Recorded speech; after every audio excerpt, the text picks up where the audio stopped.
दोस्तों, कैसे हैं आप सब लोग। मैं इश्तियाक हुसैन श्री राम कोचिंग क्लासेस चित्तौड़गढ़ में आपका हार्दिक स्वागत करता हूं। दोस्तों, हमने स्केलेटन सिस्टम यानी कि मानव का कंकाल तंत्र चैप्टर स्टार्ट कर लिया था और इस चैप्टर की 2 या 3 क्लासें हो चुकी थी और इन क्लासों में हमने ये जान लिया था कि कंकाल तंत्र में 206 हड्डियाँ होती है और इसी के साथ हमने इन 206 हड्डियों के नाम भी याद करना शुरू कर दिए थे। और अगर आप साथ के साथ सारी क्लासेस देख रहे हो तो आपको भी लगभग हड्डियों के नाम याद हो गए होंगे। चलिए एक बार इन हड्डियों के नाम रिवाइज कर लेते हैं। हमने क्या पढ़ा था? कंकाल तंत्र। मानव के कंकाल तंत्र को दोस्तों हमने 2 भागों में बांटा था। एक था अक्षीय कंकाल जो मुख्य अक्ष के ऊपर आ रहा है और एक इससे जुड़ा हुआ अनुबंधीय कंकाल यानी कि axial skeletal system and appendicular skeleton system. अक्षीय कंकाल 206 हड्डियों में से मुख्य अक्ष के ऊपर जो हड्डियाँ आ रही थी उस अक्षीय कंकाल में हमने 80 हड्डियों को रखा था और अनुबंधीय कंकाल में हमने 126 हड्डियों को रखा था। जो अक्षीय कंकाल था उस अक्षीय कंकाल के अंदर 80 हड्डियों में सबसे पहले हमने 29 हड्डियों का अध्ययन किया था और 29 हड्डियों के नाम याद किए थे। ये जो खोपड़ी वाला हिस्सा है इसमें 28 + 1 या फिर बोल सकते हैं 29 हड्डियाँ आती हैं। ये 29 हड्डियाँ कौन कौन सी होती है? तो हमने सबसे पहले पढ़ा कि हमारा जो कपाल वाला हिस्सा है, जो सिर का हिस्सा है, इसमें 8 हड्डियाँ आती है। फिर हमने इन 8 हड्डियों के नाम भी याद किए थे। ये वाला हड्डी फ्रंटल, ये पेराइटल, ये टेम्पोरल, ये ऑक्सीपिटल, आँखों के पीछे स्फिनोइड और इधर बीच की साइड में जो है कपाल के धरातल पर वो एथेमोइड है। तो इस तरह से फ्रंटल की संख्या 1 हो गई, पेराइटल की संख्या 2 हो गई, टेम्पोरल की संख्या 2 हो गई, ऑक्सीपिटल की संख्या 1 हो गई, स्फिनोइड और एथेमोइड 1-1 हो गई और ये टोटल आपकी 8 हड्डियाँ आपके कपाल के अंदर हो गई। इसके बाद दोस्तों हमने चेहरे का अध्ययन किया था, चेहरे की हड्डियों का अध्ययन किया था और हमने चेहरे की 14 हड्डियाँ याद की थी। चेहरे में कितनी हड्डियाँ थी? फेशियल एननी 14 हड्डियाँ। कौन कौन सी थी? 14। लैक्रिमल 2, चिक बोन जाइगोमेटिक बोन जिसको बोलते हैं 2 थी, नेजल ये 2 थी, इसके बाद मैक्सिला 2 थी, मैंडिबल 1 थी, मुख के अंदर पैलेटाइन 2 थी, अच्छा इंफीरियर कोन के या टर्बाइनल जो 2 थी, वूमर ये 1 थी और मैंडिबल भी 1 थी। ये आपकी 14 हड्डियाँ हो गई। इनका डिटेल से डिस्क्रिप्शन कैसे इनको याद करना है ये मैंने पिछले वीडियो में बता दिया था। तो जिनको ये नाम आसानी से याद नहीं हो रहे वो इससे पिछला वीडियो देखे और कंकाल तंत्र का वीडियो 1 और वीडियो 2 पूरा देखे ताकि आपको इन सारी हड्डियों के साथ नाम याद हो जाए, क्योंकि इन हड्डियों को मैंने वहाँ पर डिटेल से समझाया है। यहाँ पर आपकी 14 हड्डियाँ चेहरे की हो गई, 8 हड्डियाँ सर की हो गई, 14 और 8 कितने हो गए? 14 और 8 22 हो गए। इसके बाद कान के अंदर हड्डियाँ थी जिनको अपन ने मिस बोन्स बोला था, malleus incus stapes, malleus incus stapes, 3 इधर 6, तो यहाँ पर 22 और 6 कितनी हो गई? 22 और 6 हो गए 28। अब एक हड्डी बच रही जो मैंने गले की बताई थी, हायोड हड्डी, जो यू आकार की होती है हायोड हड्डी। ये गले के अंदर यहाँ पर जीभ के अंतिम भाग पर पाई जाती है जिसको जीवा अस्थि भी कहा जाता है। तो ये हायोड हड्डी 28 और 1 कितनी हड्डियाँ हो गई? 29 हड्डियाँ। जब इन 29 हड्डियों को पढ़ लिया था उसके बाद हमने कशेरुक दंड यानी कि वर्टिब्रल कोलियम रीढ़ की हड्डी पढ़ी थी और रीढ़ की हड्डी में मैंने आपको बताया था कि 26 कशेरुकाएँ पाई जाती है, छोटी छोटी 26 कशेरुकाएँ जिनके मिलने से हमारी रीढ़ की हड्डी बनती है। इन कशेरुकाओं के बारे में हमने जानकारी ली थी कि जो भ्रूण ये छोटा बच्चा होता है उनमें 33 कशेरुकाएँ पाई जाती है और जब बड़े हो जाते हैं, वयस्क हो जाते हैं, तो उनमें 26 कशेरुकाएँ पाई जाती है, यानी कशेरुकाओं की संख्या में कमी आ जाती है। कैसे? क्योंकि आपस में फ्यूज़ हो जाती है। ओके, अब इसके बाद मैंने ये भी बताया था कि कौन सी कहाँ फ्यूज़ हो रही थी, तो वो डिटेल आप पिछले वीडियो में देख सकते हैं।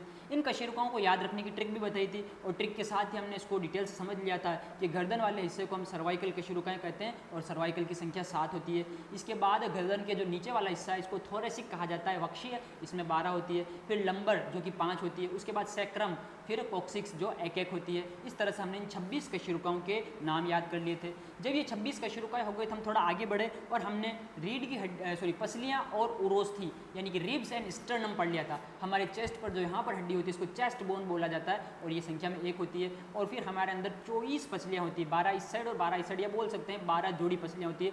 इन 12 जोड़ी पसलियों को भी मैंने डिटेल से आपको पढ़ाया था, बताया था किस कैटेगरी में इनको बांटा जाता है। सबसे पहले हमने सत्य पसलियाँ ट्रू रिब्स पढ़ी थी 1 से 7 तक की जो पसलियाँ थी। उसके बाद में हमने असत्य फसलियाँ फाल्स रिब्स पढ़ी थी जो 8, 9, 10 थी। उसके बाद में हमने फ्लोटिंग रिब्स पढ़ी थी, प्लावीय पसलियाँ जो 11 और 12वीं पसली थी। तो इनके क्या नाम थे, क्यों पढ़े थे नाम, ये सारी जानकारी मैंने आपको वहाँ दी थी। अब आप इन सबको याद कर लेते तो आपको 80 हड्डियों के नाम याद हो गए। ओके, 80 हड्डियाँ कंप्लीट और ये हमारा अक्षीय कंकाल भी कंप्लीट। इसी के साथ हमने अपेंडिकुलर स्केलेटन सिस्टम यानी कि अनुबंधीय कंकाल स्टार्ट कर लिया था जो अक्षीय कंकाल से जुड़ा हुआ था। इसको हमने दो कैटेगरी में बांटा, एक में हमने पढ़ना था उपांग और दूसरे में पढ़ना था मेखला या गिरडल। उपांग को हम पढ़ चुके थे। उपांग का मतलब हमारे हाथ और पैर, यानी उपांगों को हमने दो कैटेगरी में बांट लिया था। पहला अग्रपाद जिनको अपन हाथ बोलते हैं और दूसरा पश्चपाद जिनको अपन पैर बोलते हैं। तो अग्रपाद के बारे में भी मैंने आपको समझा दिया था कि एक हाथ में आपकी 30 हड्डियाँ होती है और हाथ कितने होते हैं? दो, तो टोटल कितने हो गई? 60। अब वो 30 कौन कौन सी है तो उनके भी नाम ये रट लिए थे। ये ह्यूमरस हड्डी थी जो आपकी भुजा में होती है। उसके बाद जो यहाँ वाले हिस्से में होती है इसको अपन रेडियो और अल्ना बोलते हैं, इस साइड की रेडियो और ये वाली अल्ना। इसके बाद कलाई को कार्पल्स कहा जाता है। कार्पल्स ये 8 होती है, 2 पंक्तियों में व्यवस्थित होती है ना। इसके बाद अगला जो होता है इसको मेटाकार्पल्स कहा जाता है, इनकी संख्या 5 होती है। और उसके आगे जो होती है फेलेंजीज होती है, अंगुला अस्थियाँ, इनकी संख्या 14 होती है। तो 14, 5 और 8 27 ही हो गए और 28, 29, 30, 30 के साथ में टोटल कितनी हो गई? 60 हो गई। इसके साथ ही हमने पश्चपाद यानी पैर की हड्डियाँ भी पढ़ ली थी। तो पैर की हड्डियों के बारे में आपने क्या याद रखा था कि ये जो होती है ये कितनी होती है टोटल संख्या में? 30, एक पैर में इंटू 2, टोटल कितनी हो गई? 60।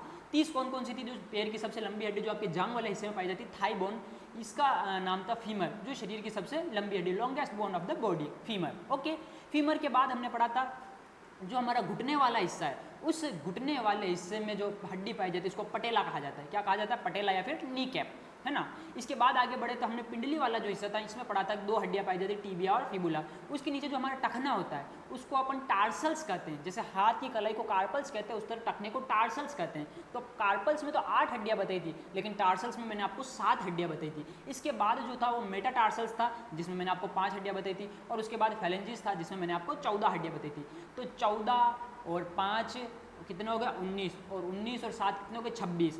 26 तो ये हो गए टीबिया फिबुला, 27, 28 पटेला, 29 और फीमर 30। तो इस तरह से पैर में भी कितनी हड्डियाँ होगी? 30। तो यहाँ पर 30 इस पैर में, 30 इस पैर में, टोटल कितनी होगी? 60। 60 हाथों की, 60 पैरों की टोटल कितनी होगी? 120। 120 हड्डियाँ ये, और उधर हमने कितनी पढ़ ली थी? 80 हड्डियाँ अक्षीय कंकाल की। तो 120 और 80 टोटल कितनी हो गई थी? 200। अब कितनी हड्डियाँ बच रही थी? 6 हड्डियाँ। ये 6 हड्डियाँ हमको मेखलाओं के अंदर पढ़नी थी। किसके अंदर? मेखलाओं के अंदर। यानी आज का हमारा चैप्टर क्या रहेगा? मेखलाएं।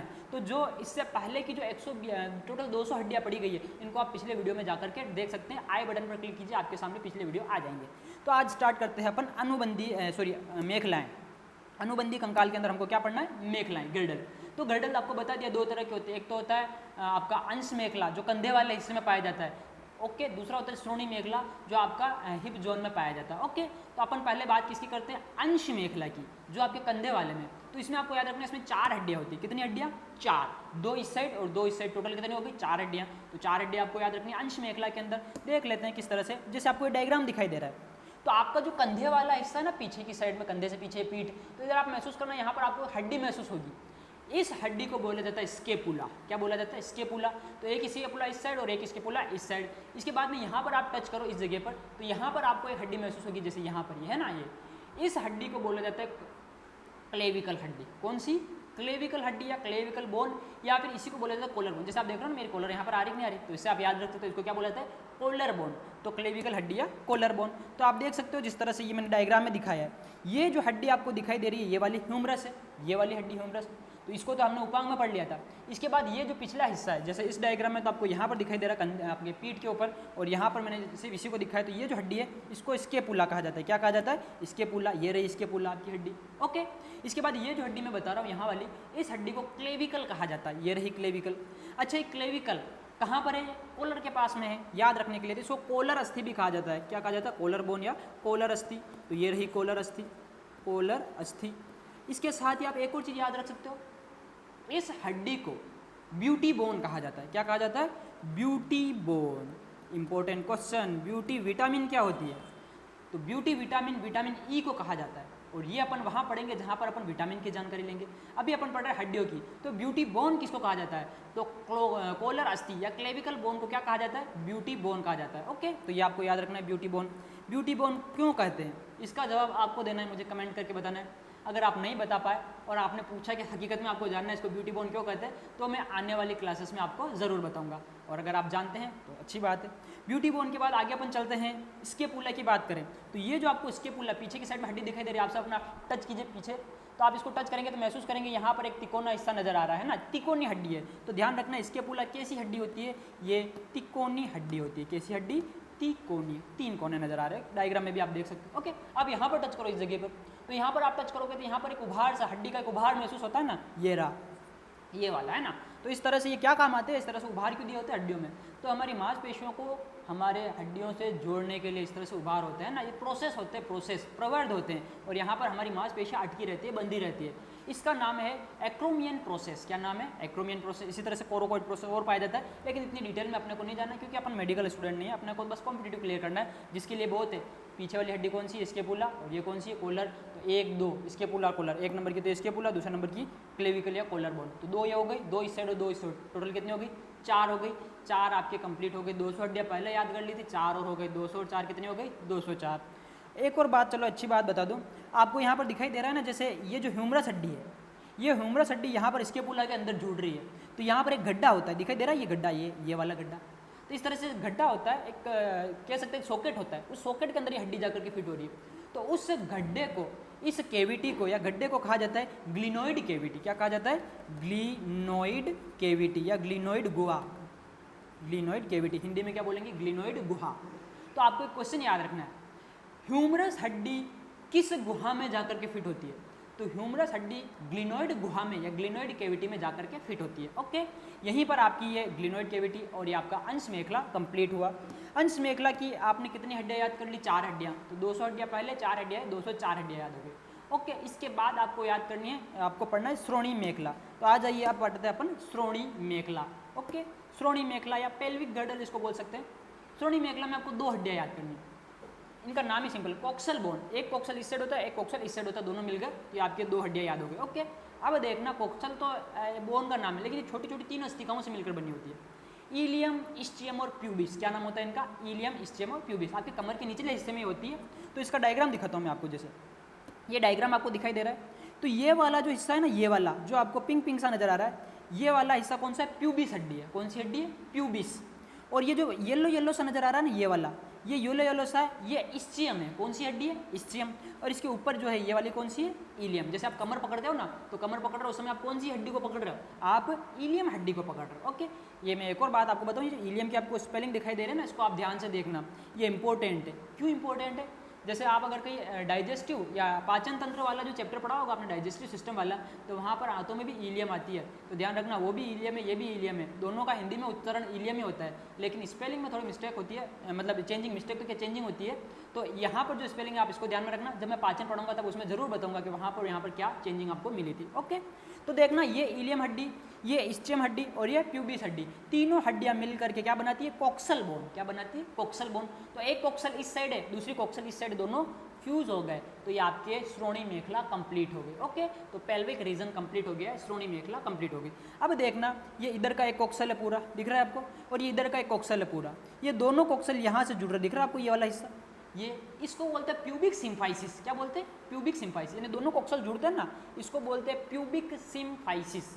बहुत ही अच्छा नाम है प्यूबिक सिम्फाइसिस, आगे अपन पढ़ेंगे इसके बारे में और, प्यूबिक सिम्फाइसिस। एक और चीज़ आप देखना, आपकी रीढ़ की हड्डी है, तो रीढ़ की हड्डी का जो लास्ट हिस्सा था, मैंने आपको बताया था ना, पुच्छी है, पुच्छी बताया था, कोक्सिक्स, सेक्रम, कोक्सिक्स, त्रिक और अनुत्रिक। तो ये देखो, ये वाली जो हड्डी है सेक्रल, और लास्ट आकर क्या है? कोक्सिक्स, है ना, जिसको पुच्छी बोलते हैं। तो बंदर वगैरह होते हैं, उनके अंदर ये पूंछ का निर्माण करती है, दूसरे जो पूंछ वाले पशु होते हैं, हमारे अंदर तो पूंछ होती नहीं है, तो ये हमारे अंदर अवशेषी है। कोक्सिक्स किससे? हमारे अंदर अवशेषी। तो पूछा जाए हमारे अंदर अवशेषी चीज़ें क्या क्या होती है, तो उसमें कोक्सिक्स भी अपन बता सकते हैं, और भी बहुत सारी चीज़ें हमारे में अवशेषी होते हैं, जैसे जैसे चैप्टर आते जाएंगे अपन पढ़ते जाएंगे। ये रहा आपका श्रोणी मेखला कंप्लीट। ओके, अब मैं आपको एक रोचक जानकारी देता हूँ। वैसे तो इस चैप्टर से ही इसका संबंध है, लेकिन कॉम्पिटिटिव एग्जाम से कोई लेना देना नहीं है, जानकारी के लिए आपको बताता हूँ। जैसे आपने ना कभी नोटिस किया होगा, तो जैसे एक मेल की बॉडी होती है और एक फीमेल की बॉडी होती है। जैसे मैं कमर वाला हिस्सा बना रहा हूँ, ये पेल्विक रीजन बना रहा हूँ, तो आप इस तरह से देख सकते हो, ये जैसे मान लो कोई मेल है और ये कोई फीमेल है। ओके, तो आप मेल का जो पेल्विक रीजन देखते हो ये नॉर्मली होता है, लेकिन आप किसी फीमेल का पेल्विक रीजन देखते हो तो ये थोड़ा सा फूला हुआ होता है। फीमेल में क्या होता है? फीमेल में पेल्विक रीजन फूला हुआ होता है, और मेल के अंदर पेल्विक रीजन जो होता है वो नॉर्मली होता है। तो आपने कभी सोचा फीमेल के अंदर पेल्विक रीजन फूला हुआ क्यों होता है? तो इसकी एक वजह होती है, प्रकृति जो भी कुछ बनाती है उसकी कोई न कोई वजह होती है। देखना, फीमेल जो होती है वो प्रेग्नेंट होती है, गर्भ धारण करती है और बच्चे को जन्म देती है। तो जो प्यूबिक सिम्फाइसिस है ना, इसी के अंदर से जन्म नाल, बर्थ केनाल होकर गुजरती है। तो जिस समय जो फीमेल बच्चे को जन्म देती है तो प्यूबिक सिम्फाइसिस शिथिलित हो जाता है, और बच्चों को जन्म देने के लिए आसानी से रास्ता बन जाता है। तो यहाँ पर आप समझ सकते हो कि बच्चों को जन्म देने की वजह से जो महिलाओं के अंदर पेल्विक रीजन होता है थोड़ा सा बड़ा होता है। अब ये जानकारी हमारे क्या काम आएगी, तो हमारे नहीं, लेकिन जो पुलिस विभाग में होते हैं या जो रिसर्च वगैरह में होते हैं उनके काम आती है ना। आपने बहुत बार देखा होगा मम्मी मिले, जो बोलते हैं ना डेथ बॉडीज जो होती है मिलती है, या बहुत से कंकाल मिलते हैं, इथोपिया से तंजानिया से कंकाल मिले थे, आपने अगर न्यूज़ में पढ़ा हो तो पहले 2012-13 के आसपास है ना। तो ऐसे कंकाल मिलते रहते हैं। तो ये जो कंकाल मिल रहे हैं, आप मम्मी मिली, कोई डेड बॉडी मिली, किसी का कंकाल मिला, तो आप पता कर सकते हो क्या नर का है कि मादा का है। क्या आपको उस कंकाल तंत्र में दाढ़ी दिखाई देगी क्या, ये जो दाढ़ी के बाल है, क्या आपको चोटी दिखाई देगी क्या, नहीं। तो आप कैसे पता करोगे नर का कंकाल है कि मादा का कंकाल है। तो उस समय वो लोग क्या पेल्विक रीजन का इंस्पेक्शन करते हैं। तो अगर पेल्विक रीजन चौड़ा होता है तो आप अंदाजा लगा सकते हैं कि नर जो है मादा का कंकाल रहा होगा, और पेल्विक रीजन सकरा होता है तो अपन अंदाजा लगा सकते हैं कि नर का कंकाल रहा होगा। ठीक है, तो ऐसी जानकारी थी। यहाँ पर आपकी ये कंकाल तंत्र कंप्लीट हुआ। कंकाल तंत्र में आपने क्या पढ़ लिया, 206 हड्डियों के नाम याद कर लिए। अभी तक आपको अगर 206 हड्डियों के नाम याद नहीं हुए तो आप पिछले वाले वीडियो को देखिए और साथ के साथ कहिए, साथ के साथ बोलिए। साथ के साथ बोलने से नाम याद होंगे, मेरे बोलने से तो मुझे याद हो रहे, आप बोलोगे तो आपको याद होंगे। फीलिंग तभी आएगी जब आप खुद से करोगे ट्राई। ओके, आगे बढ़ते हैं। यहाँ पर 206 हड्डियाँ कंप्लीट होने के बाद ये चैप्टर खत्म नहीं होता है। इस चैप्टर में अभी भी कुछ बच रहा है। क्या बच रहा है, जॉइंट्स, संधियाँ, स्वर संधि, व्यंजन संधि, विसर्ग संधि, वो नहीं बच रही। संधि का मतलब जॉइंट्स। जैसे एक हड्डी दूसरी हड्डी से जहाँ जुड़ रही है, आप देख सकते हो ना, एक हड्डी दूसरी हड्डी आपस में जुड़ रही है, यहाँ पर जॉइंट है। क्या चीज़ है यहाँ पर, जॉइंट, यानी कि संधि है। तो इस तरह से हमारे शरीर में हर जगह जॉइंट्स पाए जाते हैं हड्डियों के बीच में। उन जॉइंट्स को अपने को अब पढ़ना है। यहाँ से क्वेश्चन बहुत बार देखने को मिल जाते हैं। आइए शुरू करते हैं। जॉइंट्स, जॉइंट, संधियाँ। क्या होती है संधि, कभी भी एक हड्डी दूसरी हड्डी से जुड़ रही है, या एक अस्थि किसी उपास्थि से जुड़ रही है, तो अस्थि का अस्थि से जुड़ना, अस्थि का उपास्थि से जुड़ना, ये चीज़ क्या कहलाती है, जॉइंट कहलाती है या संधि कहलाती है। जैसे देखना, हड्डी या अस्थि, अस्थि के मध्य, या अस्थि उपास्थि के मध्य। जैसे इस डायग्राम में मैंने आपको दिखाया है, इस डायग्राम के अंदर आप देख सकते हो दो हड्डियाँ हैं, इन हड्डियों के बीच में क्या पाया जा रहा है, जॉइंट्स पाया जा रहा है। अच्छा, जैसे हड्डियों का अध्ययन क्या कहलाता है, तो फर्स्ट क्लास में मैंने बता दिया था हड्डियों का अध्ययन क्या कहलाता है, ऑस्टियोलॉजी कहलाता है। ओके, ऑस्टियोलॉजी, हड्डियों का अध्ययन। तो इसी तरह से जो जॉइंट्स होते हैं, संधियाँ होती हैं, इनका भी अध्ययन होता है, लेकिन इनका अध्ययन ऑस्टियोलॉजी नहीं कहलाता है। इनका अध्ययन क्या कहलाता है, तो इनका अध्ययन कहलाता है आर्थ्रोलॉजी। क्या कहलाता है, आर्थ्रोलॉजी। तो संधियों का अध्ययन आर्थ्रोलॉजी कहलाता है। विशेष रूप से आपको ध्यान रखना है, आर्थ्रोलॉजी ऑस्टियोलॉजी नहीं है, दोनों अलग अलग चीज़ें। हड्डियों का अध्ययन ऑस्टियोलॉजी है और जोड़ों का या संधियों का अध्ययन क्या, आर्थ्रोलॉजी। आगे बढ़ते हैं अपन संधियों के प्रकार में। देखना संधियों के प्रकार क्या क्या है। संधियाँ 3 प्रकार की होती है। कितने प्रकार की, 3 प्रकार की। देखना, एक तो होती है अचल संधि या रेशेदार संधि, या फिर फाइब्रस जॉइंट जिसको बोल सकते हैं। अचल, अचल का मतलब जो चल नहीं रही है, मतलब फिक्स है, इसमें कोई गति नहीं होती है। इसका अन्य नाम होता है सिन आर्थ्रोस। क्या नाम होता है, सिन आर्थ्रोस। ये जो अन्य नाम बता रहा हूँ ना, ये आपको ध्यान रखना है, क्योंकि एक का अन्य नाम एसएससी के एग्जाम में पूछा हुआ है, तो मैं आपको तीनों के अन्य नाम बता देता हूँ। तो जो अचल संधि होती है, जिसको क्या कहते हैं, फाइब्रस जॉइंट कहा जाता है, रेशेदार संधि कहते हैं, इसमें कोई गति नहीं होती है, इसको सिन आर्थ्रोस के नाम से जाना जाता है। एक संधि होती है जिसको आंशिक चल संधि कहते हैं, या फिर उपास्थि संधि या कार्टिलेजिनस जॉइंट कहते हैं, और इसका नाम क्या होता है, एम्फी आर्थ्रोस। क्या नाम होता है इसका, एम्फी आर्थ्रोस, यानी इसमें थोड़ी बहुत गति होती है। और एक जो संधि होती है इसको चल संधि या साइनोवियल जॉइंट कहा जाता है। अब देखना, इसको परफेक्ट जॉइंट भी कहा जाता है, इसमें पूरी तरीके से गति संभव होती है, और इसको डाई आर्थ्रोस नाम से जाना जाता है। तो डाई आर्थ्रोस के ऊपर क्वेश्चन आया हुआ है ना, कि साइनोवियल संधि को अन्य किस नाम से जाना सकता है, तो इसको डाई आर्थ्रोस नाम से जाना सकता है। तो एक क्वेश्चन तो आ चुका है, अब आपको आने वाले 2 क्वेश्चन भी प्रिपेयर करने हैं कि उपास्थि संधि को किस नाम से जाना जा सकता है, तो इसको एम्फी आर्थ्रोस के नाम से जाना सकता है, और फाइब्रस संधि को किस नाम से जाना जा सकता है, तो इसको अपन सिन आर्थ्रोस के नाम से जान सकते हैं। ओके, इंपॉर्टेंट नाम नहीं, इंपॉर्टेंट नाम है ये, बस ज़्यादा ध्यान नहीं, एक बार आप देखोगे तो आपको याद हो जाएंगे। एक और चीज़ देखना, अचल संधि कौन सी, जिसमें गति नहीं हो रही है। उपास्थि संधि कौन सी, जिसमें थोड़ी बहुत गति हो रही है। और चल संधि जिसमें पूरी तरीके से गति संभव है, यानी कि खुली गति हो रही है जिसमें, है ना। चलिए सबसे पहले अपन कौन सी पढ़ते हैं, अचल संधि। तो अचल संधि जो होती है ना, इसमें गति अनुपस्थित होती है, यानी किसी भी प्रकार की कोई गति नहीं होती है। अब एक चीज़ देखना, गति नहीं हो रही है तो संधि क्यों बोल रहे हैं, संधि इसलिए बोल रहे हैं कि संधि कहते हैं किसको, जहाँ पर 2 हड्डियाँ या एक हड्डी और एक उपास्थि जुड़े, उसको संधि कहते हैं। 2 हड्डियाँ तो जुड़ रही ना, इसलिए इसको संधि कहते हैं। जैसे मैंने आपको बताया कपाल में कितनी हड्डियाँ होती हैं, 8 हड्डियाँ, तो 8 हड्डियाँ बता दी, तो 8 हड्डियाँ मतलब ये पूरा एक ही हड्डी तो नहीं है, तो अलग अलग हड्डियाँ, फिर भी आपस में जुड़ रही नहीं जुड़ रही। तो क्या आप सिर की हड्डियों को, इस कपाल की हड्डियों को गति करा सकते हो क्या, नहीं करा सकते, मतलब इनमें कोई भी गति नहीं होती है, लेकिन अलग अलग हड्डियाँ है, इसका मतलब जॉइंट तो है।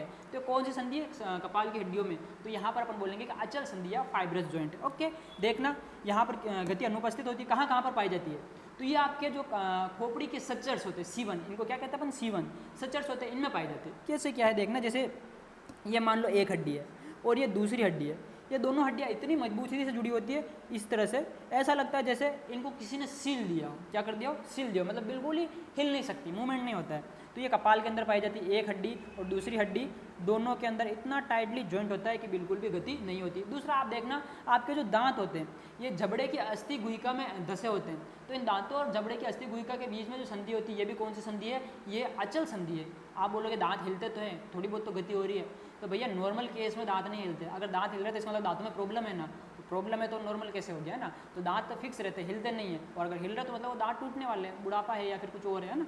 तो इस तरह से ध्यान रखना, दांतों के अंदर यहाँ पर जो हड्डी है, जबड़े की हड्डी के साथ जो संधि है कौन सी? अचल संधि, और खोपड़ी के सच्चर में जो संधि है कौन सी? अचल संधि। आ जाते हैं आंशिक चल संधि में। आंशिक चल संधि में क्या होता है? इसमें थोड़ी बहुत गति संभव होती है। कितनी? थोड़ी बहुत, यानी सीमित गति हो सकती है, ज़्यादा तो नहीं होती लेकिन थोड़ी बहुत गति हो सकती है। आप सोचोगे थोड़ी बहुत गति कैसे? एग्जाम्पल देता हूँ।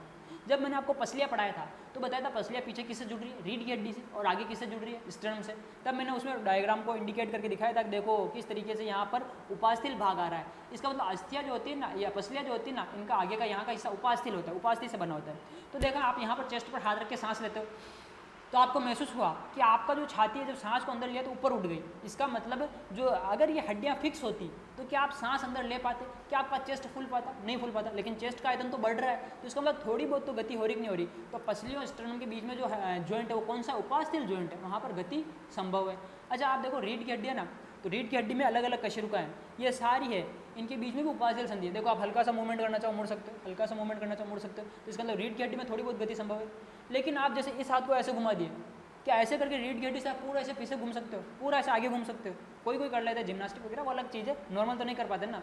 तो इसका मतलब रीढ़ की हड्डी जो होती है उसके अंदर जो कशेरुका हैं वो भी कैसी, उसमें भी कैसी है? उपास्थि संधि है। तो देखना इसके एग्जाम्पल बता देते हैं आपको।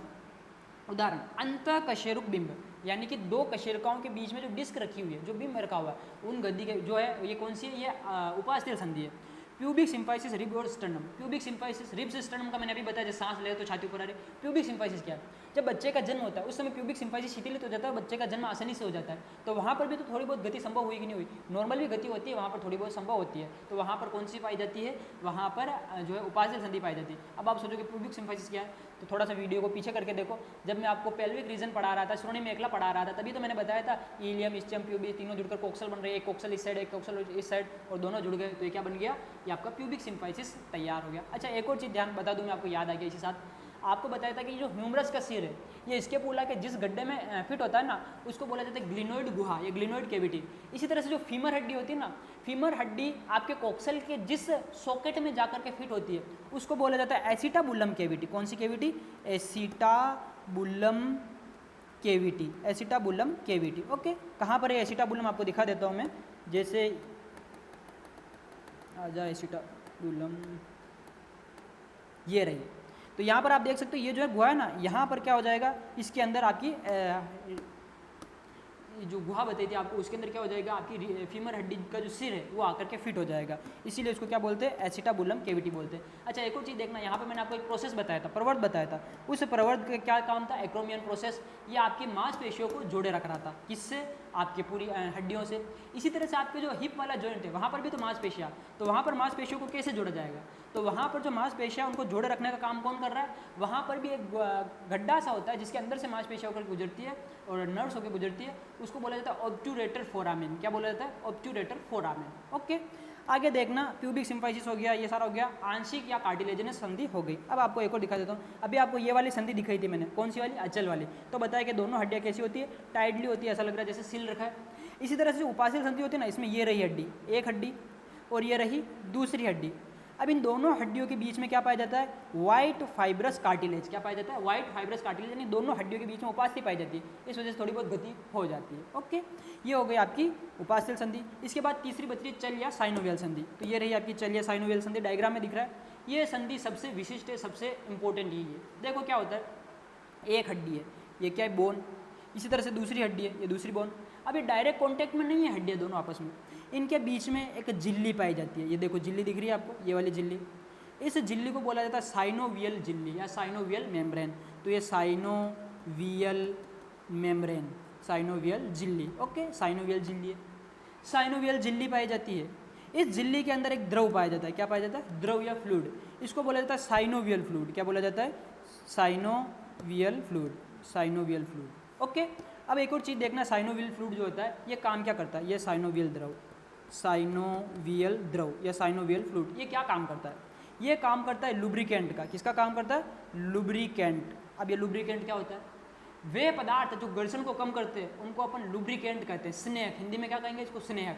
जैसे आपने देखा होगा कोई बेरिंग होता है तो बेरिंग के अंदर अपन क्या करते हैं, ग्रीस लगा देते हैं, ग्रीस लगाते हैं ना, तो ग्रीस क्यों लगाते हैं, ताकि इसके अंदर घर्षण ना हो, यानी वो लुब्रिकेंट का काम कर रहा है उसके अंदर। इसी तरह से हमारे अंदर जो जॉइंट्स है उन जॉइंट्स के बीच में साइनोवियल फ्लूइड पाया जाता है और ये क्या काम करता है, लुब्रिकेंट। अगर ये ना होता तो क्या होता, दोनों हड्डियां आपस में रगड़ खाती और रगड़ खाती तो फिर दर्द होता, तो दोनों हड्डियां रगड़ नहीं खाती, इनके बीच में क्या पाया जाता है, साइनोवियल फ्लूइड पाया जाता है जो लुब्रिकेंट का काम करता है। अगर ये साइनोवियल फ्लूइड सूख जाता है या खत्म हो जाता है तो फिर बाद में हड्डियां रगड़ खाती है, फिर जोड़ों में दर्द होता है बुढ़ापे में, वो वाला यही है। ओके, हाँ एक और चीज़ देखना आप, इन सब के साथ एक और चीज़ बताता हूँ। जैसे एक हड्डी ये रही, एक हड्डी ये रही, दोनों हड्डियाँ, ये दोनों हड्डियाँ आपस में जुड़ी होती है ना, तो इनको यथा स्थिति में रखने के लिए इस तरह से रेशे पाए जाते हैं, इनको अपन लिगामेंट कहते हैं। क्या कहते हैं, लिगामेंट। ओके, तो आपने लिगामेंट नाम कहीं सुन रखा होगा। तो लिगामेंट क्या होते हैं, हड्डी को हड्डी से जोड़ने वाली संरचना, बोन टू बोन, हड्डी को हड्डी से जोड़ने वाली संरचना क्या कहलाती है, लिगामेंट। कभी कभी इन लिगामेंट में खिंचाव आ जाता है, क्या आ जाता है, खिंचाव। तो लिगामेंट में खिंचाव होता है, अपन कहते हैं ना मोच आ गई, स्प्रेन, मोच आते हैं ना, तो जो मोच आती है वो क्या होता है, वास्तव में लिगामेंट में खिंचाव आना ही मोच आना कहलाता है। तो आपको ये चीज़ तो समझ में आ गई, लिगामेंट क्या होता है, हड्डी हड्डी से जोड़ने वाली संरचना क्या कहलाती है, लिगामेंट। इसी तरह से हड्डी को मांसपेशी से जोड़ने वाली संरचना टेंडन कहलाती है। क्या कहलाती है, टेंडन। तो टेंडन और लिगामेंट आपको क्लियर होने चाहिए। ये हो गई भैया जी आपके साइनोवियल संधि। तो आपने देखा कि कुछ एग्जाम्पल मैंने अचल के बताए, कुछ एग्जाम्पल मैंने उपास्थल के बताए, लेकिन चल या साइनोवियल या परफेक्ट का मैंने एक भी एग्जाम्पल नहीं बताया। क्यों नहीं बताया, क्योंकि पूरी बॉडी के अंदर ही जितने भी जॉइंट्स हैं सारे के सारे क्या है, सारे के सारे ये साइनोवियल जॉइंट्स है। इसके अलावा जो जॉइंट्स थे वो मैंने इधर एग्जांपल बता दिए, इनके अलावा बचे हुए सारे जॉइंट्स क्या है, साइनोवियल। तो साइनोवियल कोई एक नहीं है, इसके भी अलग अलग प्रकार है। तो कौन कौन से प्रकार है, आइए समझते हैं साइनोवियल संधि। तो इसको थोड़ा सा डिटेल से पढ़ लेंगे साइनोवियल संधि को। देखिए साइनोवियल संधि, इसके अलग अलग प्रकार होते हैं, साइनोवियल के प्रकार पढ़ते हैं। साइनोवियल जॉइंट, सबसे पहले अपन बात करते हैं ग्लाइडिंग या विसर्पी संधि। ग्लाइडिंग या विसर्पी क्या होता है, एक सतह इसके ऊपर दूसरी सतह का फिसलना, एक सतह के ऊपर दूसरी सतह का फिसलना, स्लाइड होना, ये क्या कहलाता है, यहाँ पर ऐसा जो होता है उसको साइनो जो होती है वो ग्लाइडिंग या फिर विसर्पी संधि कहते हैं। अब देखना यहाँ पर कार्पस में मैंने आपको कितनी हड्डियाँ बताई थी, 8 हड्डियाँ। अब आप हाथ कलाई को यहाँ से पकड़ के इस तरह से घुमाओ, तो आप घुमाओगे तो आपको महसूस होगा ये हड्डियाँ आपस में एक दूसरे के ऊपर गति कर रही है, फिसल रही है। तो जब ये एक दूसरे के ऊपर गति कर रही है तो कार्पल्स के मध्य कौन सी साइनोवियल संधि पाई जाती है, तो अपन बोल देंगे ग्लाइडिंग या फिर विसर्पी संधि कहाँ पर पाई जाती है, इन कार्पल्स के मध्य। सेम कंडीशन हमारे पैर के टखने के साथ होगी। आप टखने से भी देखना, टखने को घुमा, पैर को घुमाना, तो आपका टखने में भी गति आपको महसूस होगी। तो वहाँ पर भी कौन सी संधि है, वहाँ पर आपकी विसर्पी संधि या फिर आपकी ग्लाइडिंग जॉइंट है। ओके, तो ये कहाँ पर पाया जाता है, कार्पल्स के मध्य, और ये कहाँ पर पाया जाता है, टार्सल्स के मध्य पाया जाता है। तो आपको बस ये याद रखना है, जो ग्लाइडिंग जॉइंट है, विसर्पी संधि कहाँ पर पाई जाती है, कार्पल्स के मध्य और टार्सल्स के मध्य। नेक्स्ट अपन बात करते हैं दूसरी संधि, हिंज जॉइंट या फिर कब्जा संधि। हिंज जॉइंट या कब्जा संधि ये क्या होता है, इसमें केवल एक अक्षीय या एक दिशीय गति होती है, एक अक्षीय एक दिशीय गति। कैसे एक दिशीय गति, जैसे कब्जा, कब्जा क्या होता है, आपके घरों में जो दरवाजे हैं उनके पीछे जो लगे रहते हैं ना उनको कब्जे बोलते हैं। तो आप दरवाजे को खोलते हो तो दरवाजा जैसे इस डायरेक्शन में आप खोल रहे हो, चलो खुल रहा है, अच्छे से गति कर रहा है, लेकिन आप इसके अपोजिट साइड में जाके दरवाजे को खींचोगे तो दरवाजा जैसे इधर गति कर रहा है तो वो सामने डायरेक्शन में गति नहीं करेगा। सेम कंडीशन हमारे शरीर में भी जॉइंट्स में होती है। जैसे मान लो कोहनी है, तो उस कोहनी से मैं हाथ को इस तरह से मोड़ सकता हूँ, सिंपल है, सबको दिख रहा है हाथ मोड़ रहा है। क्या मैं इस हाथ को इसके अपोजिट डायरेक्शन में ऐसे मोड़ सकता हूँ क्या, नहीं, यहाँ से उल्टा ऐसे नहीं मोड़ सकता ना, ऐसे तो गति करा सकता हूँ, लेकिन इसकी अपोजिट डायरेक्शन में गति नहीं हो रही, यहाँ पे जाके गति रुक गई। तो यहाँ पर एक लिमिट आ गई कि आप इस अक्ष पे गति करा सकते हो, इस दिशा में गति करा सकते हो, लेकिन इसकी अपोजिट गति नहीं करा सकते, इधर गति नहीं होगी। अच्छा, ये कितने डिग्री हो गया, 180 डिग्री तक गति हो गई, 180 डिग्री के बाद गति नहीं होगी, इससे और ज़्यादा गति कराने जाओगे तो हाथ टूट जाएगा। तो इसका मतलब इसमें लिमिटेड गति हो गई। तो आप बोल सकते हो जो आपकी कोहनी होती है, इस कोहनी के अंदर कौन सी संधि है, इस कोहनी के अंदर आपकी हिंज जॉइंट या फिर कब्जा संधि है। ओके, इसी तरह से मान लो घुटना है, तो इसको मान लो मेरा घुटना है, तो घुटने से मैं पैर को ऐसे ऐसे मोड़ सकता हूँ, क्या इसके अपोजिट ऐसे ऊपर ऐसे मोड़ सकता हूँ क्या, यहाँ से ऐसे ऐसे, यहाँ से तो नहीं मोड़ सकते। तो इसका मतलब घुटने में भी कौन सी संधि आ गई, घुटने में भी अंदर घुटने के अंदर भी आपकी कौन सी संधि आ गई, ये हिंज जॉइंट या फिर कब्जा संधि। इसी तरह से आप मेरी उंगलियों को देख रहे हो, तो ये जो उंगली है फेलेंजिस है, इस फेलेंजिस में ये उंगलियों के बीच में यहाँ पर भी जॉइंट है ना, दिख रहे हो, जॉइंट से ऐसे उंगली मुड़ रही है, तो इस डायरेक्शन में तो इस उंगली की गति हो रही है, क्या मैं इसको इसके अपोजिट डायरेक्शन में ऐसे यहाँ से ऐसे मोड़ सकता हूँ क्या, आप हल्का फुल्का ट्राई कर सकते हो, लेकिन पूरी तरह से जितना इधर मोड़ सक रहे हो ऐसा कैसा इधर नहीं मोड़ सकते। जैसे ये सतह मैं यहाँ पे टच कर सकता हूँ, ये दोनों सतह टच हो गए आपस में, क्या ये दोनों सतह में टच कर सकता हूँ, नहीं कर सकता। इसका मतलब इसके अपोजिट डायरेक्शन में गति नहीं होगी। तो आपकी उंगली की जो फेलेंजिस होती है, यहाँ पर कौन सी संधि पाई जाती है? हिंज जॉइंट या फिर कब्जा संधि। तो इसके एग्जाम्पल देख सकते हैं हिंज जॉइंट के, ये रहे नी जॉइंट यानी घुटना, एल्बो जॉइंट यानी कि कोहनी, और आपका इंटरफेलेंजियल जॉइंट यानी कि इन उंगलियों के मध्य का जॉइंट। नेक्स्ट अपन बात करते हैं अब पाइवोट जॉइंट या फिर दुराग्र संधि। क्या होता है दुराग्र संधि? देखना, जिस तरह से मान लो कोई कील है, इस तरह से इस कील के ऊपर कोई हिस्सा इस तरह से रख दिया, तो यहाँ पर जो गति होगी ना, इसको अपन पाइवोट जॉइंट कहेंगे। और ये पाइवोट कहाँ पर पाया जाता है? एटलस एक्सिस के मध्य पाया जाता है। अब ये एटलस एक्सिस क्या होता है? जब मैंने आपको रीढ़ की हड्डी पढ़ाई थी दोस्तों, तो उस रीढ़ की हड्डी के अंदर बताया था 26 कशेरुकाएं होती है, और जो गले की थी इसको अपन ने बोला था सर्वाइकल कशेरुकाएं। सर्वाइकल की संख्या कितनी बताई थी? 7। ग्रीवा कशेरुका या सर्वाइकल कशेरुकाएं कितनी होती है? 7 होती है। ओके, अब देखना 7 में जो पहली होती है उसको C1 बोलते हैं, दूसरी होती है इसको C2 बोलते हैं, तीसरी को C3, C4, C5, C6, C7। तो C1 से लेकर के C7 तक चलती है ऐसे ना। तो जो C1 है और जो C2 है, इनका विशेष नाम होता है। C1 को एटलस कहा जाता है और C2 को एक्सिस कहा जाता है। तो पहली और दूसरी जो ग्रीवा कशेरुकाएं होती है, इनको क्या कहते हैं? Atlas axis. इन एटलस एक्सिस के मध्य कौन सी संधि पाई जाती है? दुराग्र संधि या फिर पाइवोट संधि पाई जाती है। इसी तरह से आप एक और काम करना, आप अपने हाथ को यहाँ से ऐसे पकड़िए, यहाँ से पकड़ के अपने हाथ को फोल्ड कीजिए, इस तरह से घुमाइए। तो ऐसे आप हाथ को घुमाओगे ना, तो आपको महसूस होगा यहाँ पर भी कोई ना कोई गति हो रही है। तो ये दोनों जो हड्डियाँ हैं, रेडियो और अल्ना, ये भी फिक्स नहीं है, इन दोनों के बीच में भी गति होती है। और यहाँ पर गति जो होती है, तो कौन सी संधि पाई जाती है रेडियो अल्ना के बीच में? तो यहाँ पर भी दुराग्र संधि ही पाई जाती है। ओके, तो रेडियस और अल्ना के मध्य जो जॉइंट होता है ये भी दुराग्र है, और आपका एटलस एक्सिस के मध्य जो जॉइंट होता है ये भी कौन सी संधि है? दुराग्र संधि। ओके, आगे बढ़ जाते हैं। इलिप्सोइड या दीर्घवृत्तीय। दीर्घवृत्त आप जानते हो, व्रत जानते हो, व्रत की त्रिज्याएं, सारी त्रिज्याएं व्रत की कैसी होती है? बराबर। लेकिन दीर्घवृत्त में ऐसा नहीं होता है, दीर्घवृत्त में त्रिज्याएं अलग अलग होती है। तो एक तो होती है सबसे छोटी त्रिज्या और एक होती है सबसे बड़ी त्रिज्या। जैसे एक दीर्घवृत्त बना के देखें हम, ये मान लो दीर्घवृत्त है इस तरह से, तो इसमें एक त्रिज्या तो छोटी होगी और दूसरी त्रिज्या बड़ी होगी। अरे पढ़े होगे दीर्घवृत्त, केपलर के नियम में तो पढ़े होगे कम से कम। ओके, तो जो दीर्घवृत्त होता है, इन दीर्घवृत्त में 2 त्रिज्याएं होती है, यानी कि 2 त्रिज्याएं, दोनों की रेडियस एक सबसे छोटी एक सबसे बड़ी। तो इस तरह से अपन क्या करें, मैं अगर अपनी इस उंगली की नोक पर अगर पेंसिल लगा दूँ और यहाँ पर एक पेपर रखूँ और इसको इधर घुमाऊँ और इधर घुमाऊँ, तो ये उंगली 2 अक्ष पर चल रही है, इस अक्ष पर और इस अक्ष पर। इसी तरह से दीर्घवृत्तीय संधि किसको कहते हैं? जिसमें द्विअक्षीय गति होती है, यानी इस अक्ष पर भी गति होती है और इस अक्ष पर भी गति होती है, द्विअक्षीय गति हो रही है। और इससे अपन 360 डिग्री पर घुमा सक रहे हैं। ऐसे देखो 360 डिग्री पर घूम रही है, तो 360 डिग्री पर घूम रही है, तो ये आपका दीर्घवृत्तीय जॉइंट है। कहाँ पर? ये आपकी कार्पल है, सॉरी मेटाकार्पल है और फेलेंजेस है, इन दोनों के बीच में जॉइंट कैसा है? दीर्घवृत्तीय जॉइंट। आप इस उंगली को इस अक्ष पे भी घुमा सकते हो, दिख रहा है इस अक्ष पे घूम रही है, इस उंगली को आप इस अक्ष पे भी घुमा सकते हो, तो इस अक्ष पे भी चल रही है उंगली और इस अक्ष पे भी चल रही है, 2 अक्षों पर एक साथ गति हो रही है। इसी तरह से आपकी जो कलाई होती है व्रिस्ट, इस व्रिस्ट को भी आप कलाई को इस अक्ष पे घुमा सक रहे हो, इसी तरह से इस अक्ष पे घुमा सक रहे हो। अब एक चीज़ नोटिस करना, इस अक्ष पे तो कम घूम रही है और इस अक्ष पे ज़्यादा घूम रही है, यानी एक तो बड़ी त्रिज्या और एक छोटी त्रिज्या। ये भी देखो, इस अक्ष पे तो ज़्यादा घूम रही है, इस अक्ष पे कम घूम रही है, तो बड़ी त्रिज्या और छोटी त्रिज्या। तो पूछा जाए जो मेटाकार्पल्स और आपकी फेलेंजेस है, इनके मध्य का जॉइंट कौन सा है? तो एलिप्सोइड या दीर्घवृत्तीय जॉइंट है। आपकी व्रिस्ट या कलाई का जॉइंट कौन सा है? तो ये कौन सा है? ये भी आपका दीर्घवृत्तीय जॉइंट है। ओके, नेक्स्ट आगे बढ़ जाते हैं। इसका एग्जांपल तो ये देख लो आप, ये रहा व्रिस्ट जॉइंट यानी कि कलाई का जॉइंट, और दूसरा क्या है? Metacarpophalangeal joint. और आगे बढ़ जाते हैं। अब आपकी ball and socket joint. Ball and socket joint क्या होता है? देखना, जैसे एक सॉकेट है, कंदूक खली का संधि हिंदी में कहा जाता है सॉकेट, इसके अंदर कोई बॉल या कंदूक आके फिट हो गई, तो इसको अपन क्या कहते हैं? Ball and socket joint. तो यहाँ पर क्या होता है? यहाँ पर 360 डिग्री पर गति संभव होती है। कितने डिग्री पर? 360। फ्रीली मूव कर सकता है ये बॉल, इस सॉकेट के अंदर ये बॉल फ्रीली मूव कर सकता है। ओके, जैसे देखना ये कंधा है मेरा, तो यहाँ पर मैंने गुहा बताई थी, ग्लिनोइड गुहा, जो स्कैपुला के अंदर होती है, और ये हड्डी कौन सी? ह्यूमरस हड्डी। तो आप क्या कर सकते हो? इसको अच्छे से 360 डिग्री पर घुमा सकते हो। घूम रहा है 360 डिग्री पर, तो 360 डिग्री पर मूवमेंट हो रहा है, इसका मतलब यहाँ पर आप समझ सकते हो कि 360 डिग्री पर मूवमेंट हो रहा है। तो आपके कंधे के अंदर कौन सी संधि पाई जाती है? आपके कंधे के अंदर बॉल एंड सॉकेट जॉइंट या कंदुक खलिका संधि पाई जाती है। कंदुक खलिका क्या होती है? एक सॉकेट होता है जिसके अंदर एक बॉल फिट होता है। यहाँ पर बॉल का काम कौन कर रहा है? ह्यूमरस का सिर, और सॉकेट का काम कौन कर रहा है? Glenoid cavity. इसी तरह से आप अपने हिप जॉइंट को देखो, तो हिप जॉइंट में भी जो फीमर का सिर है वो एसिटाबुलम कैविटी में फिट होता है, और आप अपने पैर को इस तरह से 360 डिग्री पर घुमा सकते हो। तो पैर 360 डिग्री पर घूम रहा है, तो आपका हिप जॉइंट जो है वहाँ पर भी कौन सी संधि पाई जाती है? तो वहाँ पर भी अपन बोल सकते हैं कि वहाँ पर कौन सी? बॉल एंड सॉकेट जॉइंट या कंदुक खलिका संधि पाई जाती है। तो शोल्डर जॉइंट हो गया, यहाँ पर कौन सी संधि है? कंदुक खलिका संधि। और हिप जॉइंट हो गया, यहाँ पर भी कौन सी संधि है? कंदुक खलिका संधि। नेक्स्ट आगे बढ़ जाते हैं। एक और लास्ट बच रहा है जिसको आपको याद रखना है, सेडल जॉइंट। हिंदी में भी इसको सेडल ही कहेंगे। ये सेडल जॉइंट क्या होता है? एक्चुअल में ये बॉल एंड सॉकेट जॉइंट है ना, इसी का लघु रूप है, छिछला गर्त इसका लघु रूप है। कैसे?